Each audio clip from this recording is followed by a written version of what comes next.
बहुत समय पहले की बात है। एक समृद्ध राज्य था मालवगढ़, जहाँ राजा वीर सिंह और रानी सुरवती राज्य करते थे।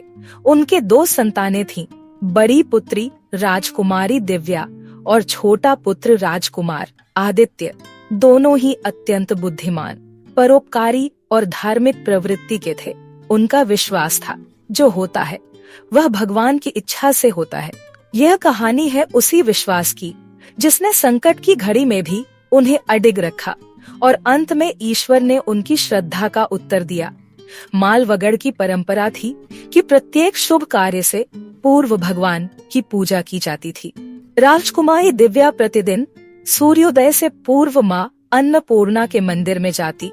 वहीं राजकुमार आदित्य प्रतिदिन शिवलिंग पर जलाभिषेक करता। दोनों ही बहन भाई का मन ईश्वर में लगा रहता। राजा वीर सिंह को अपनी संतान पर गर्व था। उन्होंने दिव्या को राजनीति और संगीत दोनों में पारंगत बनाया और आदित्य को युद्ध कला, न्याय और वेदों का ज्ञान। एक दिन पड़ोसी राज्य कुंडलपुर के राजा धर्मपाल ने युद्ध की घोषणा कर दी। वह मालवगढ़ की उन्नति से ईर्ष्या करता था।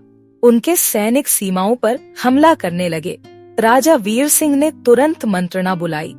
जब सारी सेना युद्ध की तैयारी में लग गई, तभी संदेश आया कि मालवगढ़ के सबसे पुराने जल स्रोत सुधा सरोवर का पानी अचानक सूख गया है। इससे नगर में हाहाकार मच गया। फसलें सूखने लगी, प्रजा अशांत होने लगी। राजा ने ऋषियों और ज्योतिषियों से विचार किया। एक वृद्ध तपस्वी ने कहा, यह सब जब तक राज्य में कोई पूर्ण श्रद्धा और भक्ति से ईश्वर को समर्पित नहीं होगा, तब तक यह संकट टलेगा नहीं। राजकुमारी दिव्या ने कहा, पिताश्री, यह सेवा और समर्पण का समय है। हमें केवल शस्त्र से नहीं, श्रद्धा से भी विजय पानी होगी। राजकुमार आदित्य बोला, मैं युद्ध भूमि में रहूंगा, पर जब तक मेरा मन शिव में लगा है, कोई मुझे परास्त नहीं कर सकता। दिव्या ने नगर के बाहर एक साधना कुटी बनाई और व्रत ले लिया। जब तक राज्य में सुख शांति नहीं लौटेगी, मैं अन्न ग्रहण नहीं करूंगी। मैं दिन रात माँ अन्नपूर्णा का जाप करूंगी। राजकुमार आदित्य युद्ध के लिए रवाना हुआ। वह दिन में युद्ध करता और रात को शिवलिंग के समक्ष ध्यान करता। उसकी शक्ति और संयम को देखकर दुश्मन भी अचंभित हो गए। उधर दिव्या की भक्ति ने नगर में एक नया प्रकाश भर दिया। लोग उसकी तपस्या देखकर भावुक हो जाते। प्रजा को आश्वासन मिला कि भगवान अवश्य कुछ चमत्कार करेंगे। एक दिन रात में दिव्या को स्वप्न आया। माँ अन्नपूर्णा ने दर्शन देकर कहा, दिव्या, तेरा विश्वास अडिग है। तू अन्न का त्याग कर सकती है, पर भक्ति का नहीं। कल भोर होते ही सरोवर पुनः जल से भर जाएगा। सुबह होते ही नगर में शोर मच गया। सुधा सरोवर में जल लौट आया है। लोग दौड़े, देखा सरोवर लबालब भर चुका था और जल पहले से अधिक मीठा था। वहीं युद्ध भूमि में भी चमत्कार हुआ। कुंडलपुर के राजा धर्मपाल को तेज बुखार आ गया और उसने स्वप्न में देखा। एक रुद्र रूप शिव ने कहा, जो बिना कारण युद्ध करता है वह कभी जीत नहीं सकता। वह सुबह होते ही आदित्य के पास आया और युद्ध विराम की घोषणा कर दी।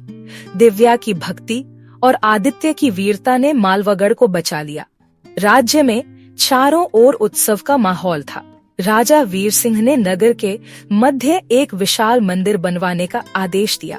यह मंदिर दिव्या की भक्ति और आदित्य की आस्था का प्रतीक बनेगा। राजकुमारी दिव्या ने उस दिन अन्न ग्रहण किया और राजकुमार आदित्य ने शिवलिंग पर स्वर्ण बेलपत्र अर्पित किया। समय बीतता गया, पर राजकुमारी दिव्या और राजकुमार आदित्य का विश्वास ईश्वर पर कभी कम नहीं हुआ।